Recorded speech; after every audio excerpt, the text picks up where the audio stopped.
दोस्तों नमस्कार, मैं हूं दीपक हिमांशु और आप देख रहे हैं टेक्स्ट बुक सुपर कोचिंग।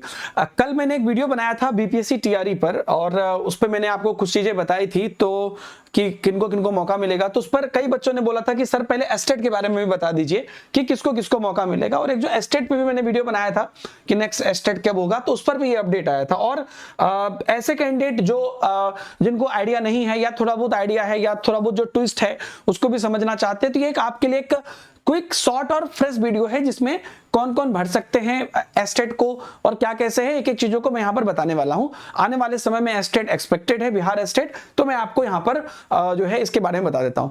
कई लोग मुझे बोलते हैं कि सर जो लोग सीटेट दिए हुए वो एस्टेट भर सकते हैं क्या।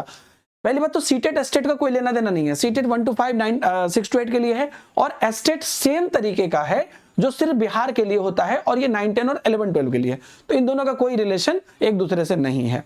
अब क्या है कि एस्टेट बेसिकली क्या है कि जब बीपीएससी टीआरई एग्जाम आप जानते ही हैं, उसमें अगर आप अप्लाई करने जाओगे 9, 10, 11, 12 के लिए, तो आपको मैंडेटरी एस्टेट क्लियर होना जरूरी है उसी सब्जेक्ट में।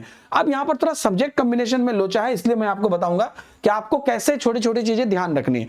पहली बात तो भारत का कोई भी नागरिक एस्टेट का फॉर्म फिलअप कर सकता है। इसमें बहरहाल कोई किसी भी प्रकार की डोमिसाइल या इत्यादि की बात फिलहाल में तो नहीं है ना। इस पर डिमांड उठती है लेकिन फिलहाल में नहीं है। एस्टेट भारत का कोई भी व्यक्ति भर सकता है। इसका जो एग्जाम होता है ऑनलाइन होता है, नेगेटिव मार्किंग नहीं होती है, एक एक नंबर का प्रश्न होता है। आज का जो हमारा मेन है कि कौन कौन भर सकता है, पहले मैं 9, 10 के बारे में बता देता हूं, फिर 11, 12 के बारे में बता दूंगा। जैसे कि आपको जिन जिन सब्जेक्ट में आपको वैकेंसीज आएगी बीपीएससी टीआरई में, उन सब्जेक्ट पर आपको पहले एस्टेट होता है। इस बार भी आपको वही होने वाला है। तो यहां पर अगर आप देखिएगा कि ये कब मतलब अच्छा, एक और चीज मैं पहले बता दूं कि बहुत लोग ये बोल रहे हैं कि अगला एस्टेट द्वितीय आएगा कि नहीं आएगा। एक बच्चे ने मुझे कमेंट भी किया था कि सर आपने रिसेंट वाला सुना नहीं, उन्होंने कहा था कि हम साल में 2 बार नहीं कराएंगे, जब जरूरत होगी तब कराएंगे। बिल्कुल आप सही बोल रहे हो, और इसलिए उन्होंने कहा था कि टीआरई 3 होने के बाद जब हमारी सीट की गणना हो जाएगी तब हम लोग कराएंगे। और उस पर हम लोग लगातार जोर भी लगा रहे हैं, चाहे फोन करके, ईमेल करके, कि इस बात का डेट क्लियर हो जाए कि भैया आपको सीट की गणना करोगे, एस्टेट कराओगे तब टीआरई कराओगे। यही वाला पैटर्न है कि नहीं है, और इस पर और यही वाला पैटर्न होना भी चाहिए, और इससे लगातार चीजें चल भी रही है। अब यहां पर देखिए आपका, जैसे यहां पर देखिए हिंदी, उर्दू, बांग्ला, मैथिली, संस्कृत, अरबी, फारसी, भोजपुरी, अंग्रेजी, गणित, विज्ञान, सामाजिक विज्ञान, ऐसे करके फिर शारीरिक शिक्षा, ललित कला इत्यादि होता है। तो एस्टेट में कौन अप्लाई कर सकते हैं, तो बेसिक अगर आप देखिएगा तो आपको 9, 10 है तो आपको ग्रेजुएशन या पोस्ट ग्रेजुएशन में आपको 50% मार्क्स चाहिए। 9, 10 मतलब एस्टेट पेपर 1 के लिए। साथ में आपका बीएड होना चाहिए, ठीक है। वहीं पर अगर मैं बात करूं यहां पर हायर लेवल पर देखिए, लेकिन हायर लेवल से पहले मैं थोड़ा सा सब्जेक्ट कॉम्बिनेशन बता देता हूं यहां पर। अब आप देखिए, आप क्योंकि किसी न किसी सब्जेक्ट से अप्लाई करोगे, ध्यान रखना पिछली बार कितने स्टूडेंट ऐसे हुए थे, अगर आप भी हो तो कमेंट में बताना, कि वो होते मैथ से लेकिन वो साइंस से एस्टेट दे दिए थे। एस्टेट चेक नहीं करता है और आपको रिजल्ट दे दिया तो आपको पता नहीं चला। अच्छा, एक और चीज मैं आपको पहले बता देता हूं, अगर आपको ये पीडीएफ चाहिए और चीजें, जितनी भी चीजें एस्टेट से जुड़ी हुई है, तो आप लोगों के लिए एक फ्रेश ग्रुप बना दिया है ना, और उसका नाम है दीपक हिमांशु सर टेक्स्ट बुक। उसमें आप जुड़ जाइएगा, उसमें नया फ्रेश ग्रुप बना दिया है। इसमें मैं डाल दूंगा, सारा पीडीएफ डाल रहा हूं, नोट्स वगैरह सब डाल रहा हूं। तो दीपक हिमांशु सर टेक्स्ट बुक, इसमें आप लोग जुड़ जाइएगा। और अगर आपको कोई भी बैचेस लेना है तो आप बैचेस ले सकते हैं टेक्स्ट बुक सुपर कोचिंग पर। टेस्ट सीरीज मस्त रहता है यहाँ का, आप लोग जानते ही हो। और अगर चाहते हो थोड़ा डिस्काउंट मिले तो इधर डीएच सर कोड मैंने बनवा दिया है, डी से दीपक, एच से हिमांशु, याद रहेगा, डीएच सर छोटा सा कोड है, इसे जरूर लगा दीजिएगा। जो सबसे ज्यादा डिस्काउंट हो सकता है उस टाइम का वो लग जाएगा, आप चेक कर लीजिएगा। अब आते हैं सब्जेक्ट कॉम्बिनेशन पे। तो सब्जेक्ट कॉम्बिनेशन अगर आप गणित से कौन अप्लाई कर सकते हैं, देखिए अगर आपका गणित के साथ भौतिकी, इलेक्ट्रॉनिक्स, कंप्यूटर साइंस, रसायन विज्ञान, सांख्यिकी इत्यादि में से कोई 2 विषय अगर आपका है तो आप गणित से अप्लाई कर सकते हैं। मतलब केमिस्ट्री, फिजिक्स, मैथ है, केमिस्ट्री ऑनर्स भी है तो मैथ से ही अप्लाई करोगे। कितनी बार कितने बच्चे ने साइंस से अप्लाई कर दिया था और वो एस्टेट तो कर गए, लेकिन आगे टीआरई के वेरिफिकेशन में दिक्कत हो जाएगी।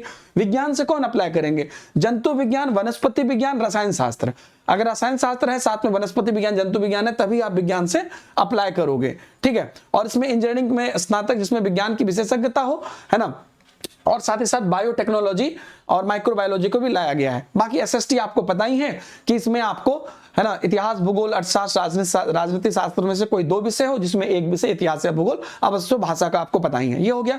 बाकी 11, 12 की अगर मैं बात करता हूं तो 11, 12 में आपको यहां पर जो भी सब्जेक्ट हैं उसमें हिंदी, मान लीजिए उर्दू, इंग्लिश, संस्कृत, उसके बाद गणित, भौतिकी, रसायन, तो उसमें तो ज्यादा दिक्कत नहीं है। इसमें आपको पोस्ट ग्रेजुएशन में 50% चाहिए, प्लस आपका बीएड होना चाहिए, ठीक है। तो ये हो गया। तो आपका उस पर्टिकुलर सब्जेक्ट में आपको रहेगा, आप आराम से हो जाएगा। अच्छा, कंप्यूटर साइंस के लिए अगर आप अप्लाई करना चाहते हैं तो उसमें बीएड की कोई अनिवार्यता की जरूरत नहीं है कि आप बीएड कर लो, उसकी जरूरत नहीं है। तो ये एक अच्छी चीज है। उसके बाद अगर आप किसका देखोगे पासिंग परसेंटेज, तो जनरल कैटेगरी के लिए 50%, पिछड़ा वर्ग के लिए 45.5%, अत्यंत पिछड़ा वर्ग के लिए 42.5%, बाकी एससी एसटी दिव्यांग महिला के लिए 40% है।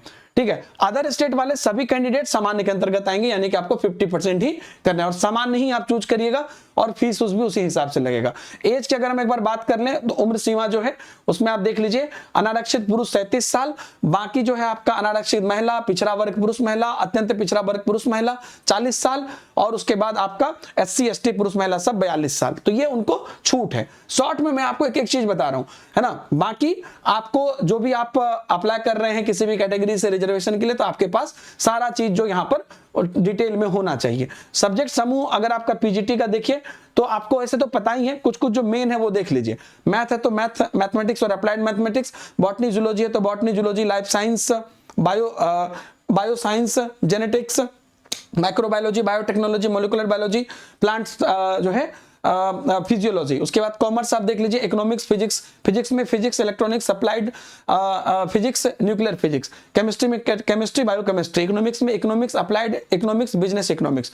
कॉमर्स में master degree in commerce, however holder of the MCom in applied business economics shall not be eligible. मतलब कि अगर आप है ना एमकॉम किए हैं है ना अप्लाइड बिजनेस इकोनॉमिक्स में तो आप एलिजिबल नहीं। तो ये सब कुछ एक्सेप्शन है जो दिए गए हैं। तो आप उम्मीद करते हैं कि एस्टेट में आप अप्लाई कर सकते हैं। अगर आप, ये तो बहुत ज्यादा कुछ नहीं है, आपका सिर्फ बीएड मेनली है और वो भी कंप्यूटर साइंस में, कंप्यूटर साइंस पीजीटी में होता है तो बीएड उसमें मतलब नहीं चाहिए, बाकी सब में बीएड चाहिए।